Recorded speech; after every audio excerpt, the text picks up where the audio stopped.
ನಮಸ್ಕಾರ ಸ್ನೇಹಿತರೆ. ಕಳೆದ 3-4 ದಿವಸಗಳಿಂದ ಇಡೀ ರಾಜ್ಯದಲ್ಲಿ ಚರ್ಚೆಗೆ ಗ್ರಾಸ ಆಗಿರುವಂತಹ ವಿಚಾರ ಅಂತಂದ್ರೆ ಕರ್ನಾಟಕ ರಾಜ್ಯಕ್ಕೆ ಅಧಿಕೃತವಾದಂತಹ ಒಂದು ಧ್ವಜದ ಅವಶ್ಯಕತೆ ಇದೆಯಾ ಬೇಕಾ ಅನ್ನುವಂಥ ವಿಚಾರ. ಈ ವಿಚಾರ ಚರ್ಚೆಗೆ ಬಂದಿದ್ದು ಹೇಗೆ ಅಂತ ನಾವು ನೋಡಿದ್ರೆ ಈ ವಿಚಾರದ ಹಿಂದಿರುವಂತಹ ಉದ್ದೇಶ ದುರುದ್ದೇಶ ಎಲ್ಲ ಬಹಳ ಸ್ಪಷ್ಟವಾಗಿ ಗೊತ್ತಾಗುತ್ತೆ. ಇಡೀ ರಾಜ್ಯದಲ್ಲಿ ದೇಶದಲ್ಲಿ ಚರ್ಚೆ ಆಗ್ತಿದ್ದು ಮಂಗಳೂರಿನಲ್ಲಿ ನಡೆದಂತಹ ಹಿಂದೂ ಯುವಕ ಶರತ್ ಮಡಿವಾಳನ ಹತ್ಯೆಯ ಪ್ರಕರಣ. ಇನ್ನೊಂದು ಕಡೆ ಚರ್ಚೆ ಆಗ್ತಿದ್ದು ಪರಪ್ಪನ ಅಗ್ರಹಾರದಲ್ಲಿ ಶಶಿಕಲಾಗೆ ಮತ್ತು ತೆಲುಗಿಗೆ ಸಿಗ್ತಾ ಇದ್ದಂತಹ 5 ಸ್ಟಾರ್ ಟ್ರೀಟ್ಮೆಂಟ್ಗಳು, ಅಲ್ಲಿದ್ದಂತಹ ಭ್ರಷ್ಟಾಚಾರವನ್ನ ಹೊರತೆಗೆದಂತಹ ಡಿ ರೂಪವನ್ನ ಈ ಸರ್ಕಾರ ಯಾವುದೇ ಒಂದು ಮರ್ಯಾದೆ ಇಲ್ಲದೆ ಅವರನ್ನ ಎತ್ತಂಗಡಿ ಮಾಡಿದಂತಹ ಒಂದು ಸಂಗತಿ. ಪ್ರಾಮಾಣಿಕ ಅಧಿಕಾರಿಗಳಿಗೆ, ಹಿಂದೂಗಳಿಗೆ ಈ ರಾಜ್ಯದಲ್ಲಿ ಆಗ್ತಾ ಇದ್ದಂತಹ ಅನ್ಯಾಯದ ಬಗ್ಗೆಯೇ ಚರ್ಚೆ ಇಡೀ ದೇಶದಲ್ಲಿ ರಾಜ್ಯದಲ್ಲಿ ನಡೀತಾ ಇತ್ತು.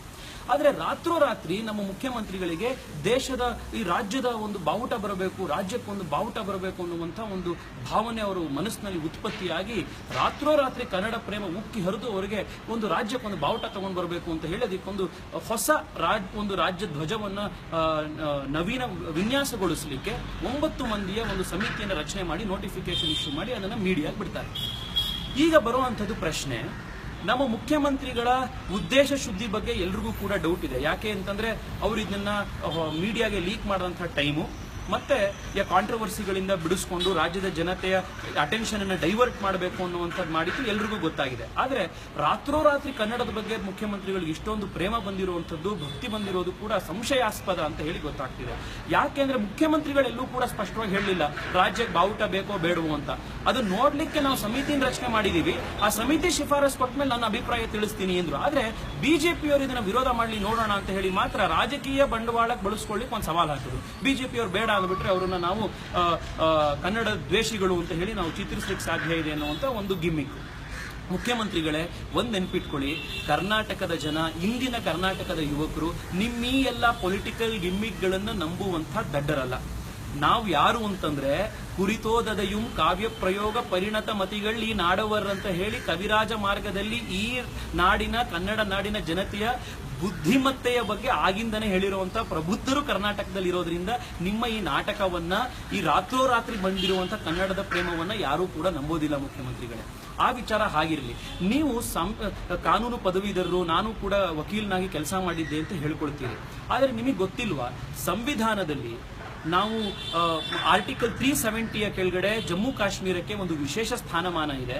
ಅದಕ್ಕೋಸ್ಕರ ಅವ್ರಿಗೊಂದು ಒಂದು ಸಪರೇಟ್ ಕಾನ್ಸ್ಟಿಟ್ಯೂಷನ್ ಒಂದು ಜಮ್ಮು ಕಾಶ್ಮೀರಕ್ಕೆ ಇರೋದ್ರಿಂದಾಗಿ ಅವ್ರಿಗೊಂದು ಸಪರೇಟ್ ಫ್ಲಾಗ್ ಇದೆ. ನೀವು ಕರ್ನಾಟಕವನ್ನ ಜಮ್ಮು ಕಾಶ್ಮೀರ ಫ್ಲಾಗ್ ಇದೆ ಅದಕ್ಕೆ ನಮಗೂ ಬೇಕು ಅಂತ ಹೋಲಿಸ್ಲಿಕ್ಕೆ ಹೊರಟಿದ್ದೀರಿ. ಇನ್ನೊಂದು ಕಡೆ ಹೇಳ್ತೀರಿ ನಾಗಾಲ್ಯಾಂಡ್ ನ ಜೊತೆಗೆ ಇವತ್ತು ಕೇಂದ್ರ ಸರ್ಕಾರಕ್ಕೆ ಒಂದು ಒಪ್ಪಂದ ನಡೀತಾ ಇದೆ, ಅವ್ರಿಗೊಂದು ಪ್ರತ್ಯೇಕ ಧ್ವಜ ಕೊಡ್ಲಿಕ್ಕೆ, ಅದಕ್ಕೆ ನಾವು ಕೇಳೋದ್ರಲ್ಲಿ ತಪ್ಪೇನಿದೆ ಅಂತ.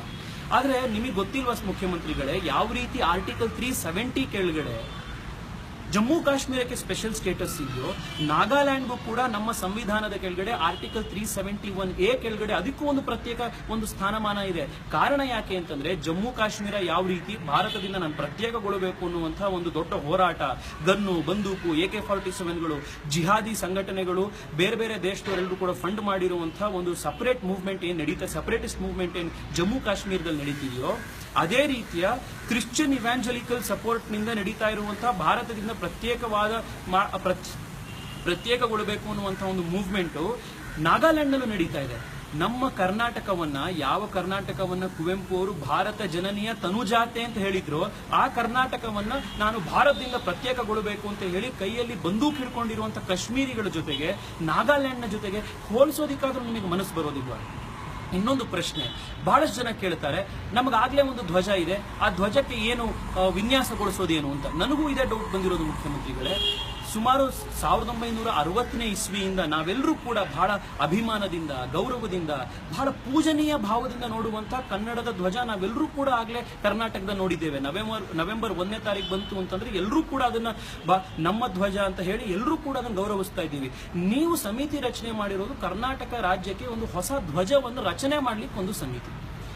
ನನಗೆ ಅರ್ಥನೇ ಆಗದಲ್ಲೇ ಇರುವಂತದ್ದು ಯಾವುದು ಅಂದ್ರೆ, ಈಗಾಗಲೇ ಒಂದು ಧ್ವಜ ಇರಬೇಕಾದ್ರೆ ಹೊಸ ಧ್ವಜವನ್ನ ರಚನೆ ಮಾಡ್ಲಿಕ್ಕೆ ಸಮಿತಿ ಯಾಕೆ ಬೇಕು? ನಿಮ್ಗೆ ಈ ಧ್ವಜದ ಬಗ್ಗೆ ಅಭಿಮಾನ ಇಲ್ವಾ, ಪ್ರೀತಿ ಇಲ್ವಾ? ನಿಜವಾಗ್ಲೂ ಅಭಿಮಾನ ಇದ್ದಿದ್ರೆ ಹೊಸ ಧ್ವಜದ ಕಲ್ಪನೆ ಯಾಕಾದ್ರೂ ಬರ್ತಿತ್ತು. ಆದ್ರೆ ಡೌಟ್ ಯಾಕೆ ಬರುತ್ತೆ ಅಂದ್ರೆ ಮುಖ್ಯಮಂತ್ರಿಗಳು ತಿರ್ಗಾ ನಿಮ್ಮ ಉದ್ದೇಶ ಶುದ್ಧಿಗೆ ಈ ನಮ್ಮ ಕನ್ನಡ ಧ್ವಜವನ್ನ ನಾವೆಲ್ಲರೂ ಕೂಡ ಹೋಲಿಸುವಂತದ್ದು, ಪೂಜನೀಯ ಭಾವ ಕೊಡೋದು ಯಾಕೆ ಅಂದ್ರೆ, ಕನ್ನಡ ನಾಡಿನ ತಾಯಿ ಭುವನೇಶ್ವರಿಗೆ ಸೌಮಾಂಗಲ್ಯಕ್ಕೆ ಒಂದು ಪ್ರತೀಕವಾಗಿರುವಂತಹ ಅರಿಶಿನ ಕುಂಕುಮದ ಸಂಕೇತವಾಗಿ ಈ ಧ್ವಜ ಇದೆ ಅಂತ ನಾವೆಲ್ಲರೂ ಕೂಡ ನಂಬಿರೋದು, ಗೌರವಿಸುವಂತದ್ದು. ಬಹುಶಃ ನಿಮ್ಮ ಮುಸ್ಲಿಂ ಅಲ್ಪಸಂಖ್ಯಾತರ ಸ್ನೇಹಿತರುಗಳಿಗೆ ಈ ಅರಿಶಿನ ಕುಂಕುಮ, ತಾಯಿ ಭುವನೇಶ್ವರಿಗೆ ಪೂಜೆ ಇವೆಲ್ಲವೂ ಕೂಡ ಅವರಿಗೆ ನಿಷಿದ್ಧ ಆದ್ರಿಂದ ಅವರ ಮನಸ್ಸಿಗೆ ನೋವಾಗಬಹುದು ಅನ್ನೋ ಕಾರಣಕ್ಕೆ ನೀವು ಈ ಒಂದು ಅರಿಶಿನ ಕುಂಕುಮದ ಸಂಕೇತದ ಕನ್ನಡ ಧ್ವಜವನ್ನು ಬದಲಾಯಿಸಿ ಬಹುಶಃ ಒಂದು ಹಸಿರು ಪಟ್ಟಿಯನ್ನು ತೆಗೆದುಕೊಂಡು ಬಂದು, ಒಂದು ಅರ್ಧ ಚಂದ್ರವನ್ನು ತೆಗೆದುಕೊಂಡು ಬಂದು ನೀವೇನೋ ಒಂದು ಹೊಸ ರೀತಿಯ ವಿನ್ಯಾಸ ಮಾಡಕ್ ಹೊರಟಿರುವಂತದ್ದೇ ನಮಗೆ ಬಹಳ ಭಯ ಹುಟ್ಟಿಸ್ತಿರುವಂತದ್ದು. ಯಾಕೆ ಅಂತಂದ್ರೆ, ನೀವು ನಿಮ್ಮ ಕನ್ನಡ ಮತ್ತು ಸಂಸ್ಕೃತಿಯ ಇಲಾಖೆಯ ಕೆಳಗಡೆ ಆಚರಣೆ ಮಾಡಿದ್ದು ಯಾರ ಜಯಂತಿ ಅಂದ್ರೆ, ಪಂಜೆ ಮಂಗೇಶರಾಯರದ್ದಲ್ಲ, ವಿ ಸೀತಾರಾಮಯ್ಯನವರದ್ದಲ್ಲ, ದರಾ ಬೇಂದ್ರೆ ಅವರದ್ದಲ್ಲ, ಕರ್ನಾಟಕ ಸಾಹಿತ್ಯಕ್ಕೆ ಕೊಟ್ಟಿರುವಂತಹ ಮೇರು ಕೊಡುಗೆ ಕೊಟ್ಟಿರುವಂತಹ ಕುವೆಂಪು ಅವರ ಜಯಂತಿಯ ಜೋರಾಗಿ ಎಲ್ಲೂ ಕೂಡ ಶಾಲಾ ಕಾಲೇಜುಗಳಲ್ಲಿ, ಸರ್ಕಾರಿ ಕಚೇರಿಗಳಲ್ಲಿ ನೀವು ಆಚರಣೆ ಮಾಡಿಸಲಿಲ್ಲ. ಬದಲಾಗಿ ನೀವು ಆಚರಣೆ ಮಾಡಿಸಕ್ ಹೋಗಿದ್ದು ಕನ್ನಡ ಸಂಸ್ಕೃತಿ ಇಲಾಖೆಯ ಕಡೆಯಿಂದ ಯಾರ ಜಯಂತಿ ಅಂತಂದ್ರೆ, ಕನ್ನಡವನ್ನ ಕಂಡ್ರಾಗದಲ್ಲೇ ಇದ್ದಂತಹ, ಕನ್ನಡವನ್ನ ಅಧಿಕೃತ ಭಾಷೆಯಿಂದ ಅವನ ರಾಜ್ಯದಲ್ಲಿ ಕಿತ್ತೆಸ್ತು ಪಾರ್ಸಿ ಭಾಷೆಯನ್ನೇ ರಾಜ್ಯದ ಜನತೆಯ ಮೇಲೆ ಹೇರಿದ್ದಂತ ಟಿಪ್ಪು ಸುಲ್ತಾನನ ಜಯಂತಿಯನ್ನು ನೀವು ರಾಜ್ಯದಲ್ಲಿ ಹೇರಬೇಕು ಅಂತ ಹೊರಟು, ಬೇಡ ಅಂದ್ರೂ ಕೂಡ 144 ಸೆಕ್ಷನ್ ಹಾಕಿ ಅವನ ಜಯಂತಿಯನ್ನು ನೀವು ಆಚರಣೆ ಮಾಡಿಸಿದ್ರಿ. ಬಹುಶಃ ಈ ಕಾರಣದಿಂದ ನಮಗೆ ನಿಮ್ಮ ಕನ್ನಡದ ಪ್ರೇಮದ ಬಗ್ಗೆ ಡೌಟ್ ಬರ್ತಿರುವಂತದ್ದು ಮುಖ್ಯಮಂತ್ರಿಗಳೇ. ಇನ್ನೊಂದು ಪ್ರಶ್ನೆ ಕೇಳಬಹುದು ಜನ, ಆಗ್ಲೇ ನಮ್ಮ ಬಾವುಟ ಇದೆ, ಈ ಬಾವುಟಕ್ಕೆ ನಾವು ಅಧಿಕೃತ ಸ್ಥಾನಮಾನ ಕೊಟ್ರೆ ಏನ್ ತಪ್ಪು ಅಂತ.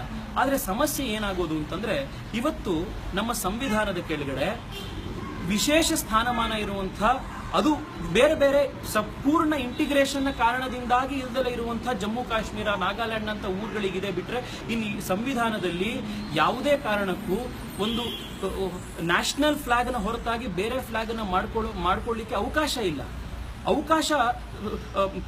ಯಾವುದೇ ನಿಬಂಧ ಇಲ್ಲ ಅಂದಿದ್ದ, ಒಂದು ನಿಷೇಧ ಇಲ್ಲ ಅಂದಿದ್ ಮಾತ್ರಕ್ಕೆ ಅದಕ್ಕೆ ನಿಮಗೊಂದು ಫ್ರೀಡಮ್ ಇದೆ ಅಂತನೂ ಅಲ್ಲ. ಕಾನ್ಸ್ಟಿಟ್ಯೂಷನ್ ಇಂಟರ್ಪ್ರಿಟ್ ಮಾಡಬೇಕಾದ್ರೆ ಡಾಕ್ಟ್ರೈನ್ ಆಫ್ ಕಾನ್ಸ್ಟಿಟ್ಯೂಷನಲ್ ಸೈಲೆನ್ಸ್ ಅಂತ ಇದೆ. ಅಂದ್ರೆ ಸಂವಿಧಾನದಲ್ಲಿ ಯಾವುದೋ ಒಂದು ವಿಚಾರದ ಬಗ್ಗೆ ನಿಷೇಧ ಹೇರಿಲ್ಲ ಅಂತ ಮಾತ್ರಕ್ಕೆ ಏನ್ ಬೇಕಾದ್ರೂ ಮಾಡ್ಕೊಳ್ಬಹುದು ಅಂತ ಹೇಳಿ ಅರ್ಥ ಇಲ್ಲ ಅಂತ ಹೇಳಿ ಈ ದೇಶದ ಸುಪ್ರೀಂ ಕೋರ್ಟ್ ಇಂದಿರಾ ಗಾಂಧಿಯ ಕೇಶವಾನಂದ ಭಾರತಿ ಜಡ್ಜ್ಮೆಂಟ್ ನ ಕಾಲದಿಂದ ಈವರೆಗೂ ಬಹಳಷ್ಟು ಸರಿ ಹೇಳ್ಕೊಂಡು ಬಂದಿದೆ. ಸಿದ್ದರಾಮಯ್ಯನವರಿಗೆ ಅಡ್ವೈಸ್ ಮಾಡ್ತಾ ಇರುವಂತಹ ಸಾಕಷ್ಟು ಜನ ಕಾನೂನು ಪಂಡಿತರು ಕೂಡ ಇದನ್ನು ಅರ್ಥ ಮಾಡ್ಕೊಂಡಿದ್ದಾರೆ. ಆದ್ರೆ ಸಿದ್ದರಾಮಯ್ಯನವರಿಗೆ ಸರಿಯಾಗಿರುವಂತಹ ಅಡ್ವೈಸ್ ಅನ್ನು ಅವರು ಕೊಡ್ತಾ ಇಲ್ಲ. ಆ ವಿಚಾರದ ಜೊತೆಗೆ ನಮಗೆ ಬರುವಂತಹ ಪ್ರಶ್ನೆ ಅಂತಂದ್ರೆ, ಕನ್ನಡಕ್ಕೆ ಆಗ್ಲೇ ಒಂದು ಧ್ವಜ ಇದೆ, ಅದು ಸಾಂಸ್ಕೃತಿಕ ಧ್ವಜ, ಕನ್ನಡ ನಾಡಿನ ಧ್ವಜ, ನಮ್ಮೆಲ್ಲರ ಒಂದು ಸಂಸ್ಕೃತಿ, ಇತಿಹಾಸ, ನಮ್ಮೆಲ್ಲರ 2000ಕ್ಕೂ ಹೆಚ್ಚು ವರ್ಷಗಳ ಕನ್ನಡ ನಾಡಿನ ಪರಂಪರೆಯನ್ನ ಬಿಂಬಿಸುವಂತಹ ಒಂದು ಸಾಂಸ್ಕೃತಿಕ ಧ್ವಜ ಇದೆ. ಈ ಕನ್ನಡದ ಧ್ವಜ ಯಾವುದೇ ಒಂದು ಭೌಗೋಳಿಕ ಪ್ರದೇಶಕ್ಕೆ ಸೀಮಿತವಾಗಿಲ್ಲದೆ ಎಲ್ಲ ಕಡೆ ಹರಿದಾಡಬಹುದಾಗಿರುವಂತಹ ಒಂದು ಉನ್ನತ ಮಟ್ಟದ ಗೌರವವನ್ನು ಹೊಂದಿರುವಂಥದ್ದು. ನಾವು ಇವತ್ತು ಕರ್ನಾಟಕಕ್ಕೆ ಒಂದು ಧ್ವಜ ಅಂತ ಹೇಳಿ ನಾವೇನಾದ್ರೂ ಮಾಡಿದ್ರೆ ಅದು ಒಂದು ಭೌಗೋಳಿಕ ಪ್ರದೇಶಕ್ಕೆ ಮಾತ್ರ ಸೀಮಿತವಾಗಿರುವಂತಹ ಒಂದು ಪೊಲಿಟಿಕಲ್ ಫ್ಲಾಗ್ ಆಗತ್ತೆ ಹೊರತು ಕಲ್ಚರಲ್ ಫ್ಲಾಗ್ ಆಗಿ ಉಳಿಯೋದಿಲ್ಲ. ಮುಖ್ಯಮಂತ್ರಿಗಳೇ, ಕನ್ನಡದ ಧ್ವಜಕ್ಕೆ ಇವತ್ತು ಬಹಳ ದೊಡ್ಡದಾಗಿರುವಂತಹ, ಎಕ್ಸ್ಪಾನ್ಸಿವ್ ಆಗಿರುವಂತಹ ಒಂದು ಗೌರವ ಇವತ್ತು ಇಡೀ ದೇಶದಲ್ಲಿ, ಪ್ರಪಂಚದಾದ್ಯಂತ ಇದೆ. ನಾವೇ ಎಷ್ಟೊಂದು ಬಾರಿ, ಸ್ವತಃ ನಾನೇ ರಾಜ್ಯೋತ್ಸವ ಕಾರ್ಯಕ್ರಮಗಳನ್ನ ಕೇರಳದಲ್ಲಿರುವಂತಹ ಕನ್ನಡ ಸಂಘಗಳು, ತಮಿಳುನಾಡು, ಮಹಾರಾಷ್ಟ್ರ, ಒರಿಸ್ಸಾದಲ್ಲಿರುವಂತಹ ಕನ್ನಡ ಸಂಘಗಳ ಕಾರ್ಯಕ್ರಮಕ್ಕೆ ನಾನೇ ಬಹಳಷ್ಟು ಸಾರಿ ಹೋಗಿದ್ದೀನಿ. ಅಲ್ಲಿರುವಂತಹ ಕಾರ್ಯಕ್ರಮಗಳಲ್ಲಿ ಕನ್ನಡ ಧ್ವಜವನ್ನ ನಾವು ಹಾರಿಸ್ತೇವೆ. ನಾವು ಅದನ್ನ ಬಾನೆತ್ತರಕ್ಕೆ ನೋಡಿದಾಗ ನಾವು ಬಹಳ ಖುಷಿಯಾಗುತ್ತೆ. ಡೆಲ್ಲಿಯಲ್ಲಿರುವಂತಹ ಕನ್ನಡ ಸಂಘಗಳ ಕಾರ್ಯಕ್ರಮದಲ್ಲಿ ನಾವೆಲ್ಲರೂ ಕೂಡ ಶಾಲನ್ನು ಹೊತ್ಕೊಂಡು ಬಹಳ ದೊಡ್ಡದಾಗಿ ಅದನ್ನ ಹೆಮ್ಮೆಯಿಂದ ಆಚರಣೆ ಮಾಡಿದ್ದೇವೆ. ಇವತ್ತದನ್ನ ಕರ್ನಾಟಕದ ಅಧಿಕೃತ ಧ್ವಜ ಅಂತ ನೀವು ಅದನ್ನು ಘೋಷಣೆ ಮಾಡಿದ್ರೆ, ನಾಳೆ ಕೇರಳ, ದೆಹಲಿ, ಬಾಂಬೆ, ಮಹಾರಾಷ್ಟ್ರ, ನೀವು ಒರಿಸ್ಸಾ, ಬೇರೆ ಬೇರೆ ಭಾಗಗಳನ್ನ ಹಾರಿಸ್ಲಿಕ್ಕೆ ಹೋದ್ರೆ ಆ ರಾಜ್ಯದ ಜನ ಅದನ್ನ ಇನ್ನೊಂದು ಇತರೆ ರಾಜ್ಯದ ಬಾವುಟ, ಅಧಿಕೃತ ಬಾವುಟ ಆದ್ರಿಂದ ನೀವು ನಮ್ಮ ರಾಜ್ಯದಲ್ಲಿ ಯಾಕೆ ಹಾರಿಸ್ತಾ ಇದ್ದೀರಿ ಅಂತ ಹೇಳಿ ವಿರೋಧ ಮಾಡಿ ಅದನ್ನು ಕೆಳಗಿಳಿಸ್ತಾರೆ. ಅದಕ್ಕೆ ಅವಾಗ ಇವತ್ತು ಈ ಒಂದು ಭೌಗೋಳಿಕ ಪ್ರದೇಶಕ್ಕೆ ಸೀಮಿತಗೊಳ್ಳದಲೇ ಇರೋದ್ರಿಂದ ಅದಕ್ಕಿರುವಂತಹ ಒಂದು ಮಾನ್ಯತೆ ಬಹಳ ದೊಡ್ಡದಾಗಿದೆ. ಈ ಮಾನ್ಯತೆಯನ್ನು ಕುಗ್ಗಿಸ್ಲಿಕ್ಕೆ ಹೋಗಬೇಡಿ. ಸಾಂಸ್ಕೃತಿಕ ಧ್ವಜಕ್ಕಿರುವಂತಹ ಒಂದು ಮಾನ್ಯತೆ ಅಧಿಕೃತ ಪೊಲಿಟಿಕಲ್ ಫ್ಲಾಗ್ ಎಂದೂ ಕೂಡ ಬರಲಿಕ್ಕೆ ಸಾಧ್ಯ ಇಲ್ಲ. ನಮ್ಮ ಸಂವಿಧಾನದಲ್ಲೂ ಕೂಡ ಅದಕ್ಕೆ ಅವಕಾಶಗಳಿಲ್ಲ. ಮುಖ್ಯಮಂತ್ರಿಗಳೇ, ಇವತ್ತು ಕನ್ನಡ ನಾಡಿಗೆ ಮಾಡಬೇಕಾಗಿರುವಂತಹ ವಿಚಾರ, ಬೇಕಾಗಿರುವಂತಹ ಸಂಗತಿ ಅಂತಂದ್ರೆ ಕೇವಲ ಒಂದು ಬಾವುಟವನ್ನು ಕೊಡೋದು ಅಷ್ಟೇ ಅಲ್ಲ. ಬಾವುಟ ಕೊಡೋದು ಕರ್ನಾಟಕಕ್ಕೆ ಹೇಗೆ ಅಂತಂದ್ರೆ, ಬಹಳ ಚೆನ್ನಾಗಿ ಒಬ್ರು ಬರೆದಿದ್ರು, ಕರ್ನಾಟಕದ ಇಡೀ ಒಂದು ದೇಹವನ್ನ ನೀವು ಜರ್ಜರಗೊಳಿಸಿ ಆತ್ಮಕ್ಕೆ, ಇಡೀ ಕರ್ನಾಟಕದ ಆತ್ಮವನ್ನು ಜರ್ಜರಗೊಳಿಸಿ ದೇಹಕ್ಕೆ ಶೃಂಗಾರ ಮಾಡುವಂತಾಗಿದೆ ನಿಮ್ಮ 4 ವರ್ಷದ ಆಡಳಿತದಲ್ಲಿ ಅಂತ. ಇದನ್ನ ಯಾಕೆ ಹೇಳ್ತಾ ಇದ್ದೀನಿ ಅಂತಂದ್ರೆ, 2014ರಲ್ಲಿ ಸುಪ್ರೀಂ ಕೋರ್ಟ್ ಕನ್ನಡ ಭಾಷಾ ಮಾಧ್ಯಮದಲ್ಲಿ, ಕನ್ನಡ ಮಾತೃಭಾಷಾ ಶಿಕ್ಷಣದಲ್ಲಿ ನಮಗೇನು ಸೋಲು ಉಂಟಾಯಿತು ಸುಪ್ರೀಂ ಕೋರ್ಟ್ನಲ್ಲಿ, 2014ರಿಂದ ಈವರೆಗೂ ನಿಮಗೆ ಸುಪ್ರೀಂ ಕೋರ್ಟಿಗೆ ಒಂದು ರಿವ್ಯೂ ಪಿಟಿಷನ್ ಹಾಕಲಿಕ್ಕೆ ಸಾಧ್ಯ ಆಗಿಲ್ಲ. ಅದಕ್ಕೊಂದು ವಿಶೇಷ ಒಂದು ಕಾನೂನು ತೆಗೆದುಕೊಂಡು ಬಂದು ಮಾತೃಭಾಷಾ ಶಿಕ್ಷಣವನ್ನು ಕಡ್ಡಾಯ ಮಾಡಕ್ಕೆ ನಿಮಗೆ ಸಾಧ್ಯ ಆಗಿಲ್ಲ. ಕಾವೇರಿ ಇಶ್ಯೂ ಅಲ್ಲಿ, ತುಂಗಭದ್ರಾ ನೀರು ಹಂಚಿಕೆ, ಮಹದಾಯಿ ಇಶ್ಯೂ, ಈ ಎಲ್ಲಾ ಇಶ್ಯೂಗಳಲ್ಲೂ ಬೇರೆ ಬೇರೆ ಟ್ರಿಬ್ಯುನಲ್ಗಳಲ್ಲಿ, ಸುಪ್ರೀಂ ಕೋರ್ಟ್ನಲ್ಲಿ, ಹೈಕೋರ್ಟ್ಗಳಲ್ಲಿ ನಮಗೆ ಹಿನ್ನಡೆಯಾಗಿದೆ. ಸರಿಯಾಗಿರುವಂತಹ ಒಂದು ಕಾನೂನು ಹೋರಾಟ ನಮಗೆ ಮಾಡಲಿಕ್ಕಾಗಿಲ್ಲ. ಕರ್ನಾಟಕದ ಜನ ಇಲ್ಲಿ ಬೆಂಗಳೂರಿನಲ್ಲಿ ಬರುವಂತಹ ಬೇರೆ ಬೇರೆ ಕಂಪನಿಗಳಲ್ಲಿ ಅಟ್ಲೀಸ್ಟ್ ಒಂದು ಸಿ ಮತ್ತು ಡಿ ದರ್ಜೆಯ ನೌಕರಗಳಲ್ಲಾಗ್ಲೂ ನಮಗೆ ಸರಿಯಾಗಿರುವಂತಹ ಒಂದು ಕೆಲಸ ಸಿಗಲಿಕ್ಕೆ ಕರ್ನಾಟಕದ ಯುವಕರುಗಳಿಗೆ ಆಗ್ತಾ ಇಲ್ಲ. ಈ ಎಲ್ಲಾ ರೀತಿಯ ನಿಜವಾದ ಸಮಸ್ಯೆಗಳು ಕನ್ನಡಿಗರಿಗೆ ಇವತ್ತಾಗ್ತಾ ಇದೆ. ಈ ಯಾವ್ದ್ರ ಬಗ್ಗೆನೂ ನೀವು ಚಕಾರ ಎತ್ತದಲೆ, ಇದ್ರ ಬಗ್ಗೆ ಯಾವುದೂ ಕೂಡ 4 ವರ್ಷಗಳ ನಿಮ್ಮ ಅವಧಿಯಲ್ಲಿ ಯಾವುದೇ ರೀತಿ ನೀವು ಅದ್ರ ಬಗ್ಗೆ ಕೆಲಸ ಮಾಡದಲೆ ನಾವು ಇವತ್ತು ಬಾವುಟ ಕೊಟ್ಬಿಡ್ತೀವಿ ಕರ್ನಾಟಕಕ್ಕೆ, ಅದಕ್ಕೆ ನಾವು ಕನ್ನಡಕ್ಕೆ ಬಹಳ ದೊಡ್ಡ ಕೊಡುಗೆ ಮಾಡಿದೆ ಅಂತ ಹೇಳಿ ನೀವು ಹೊರಟಿದ್ದೀವಿ.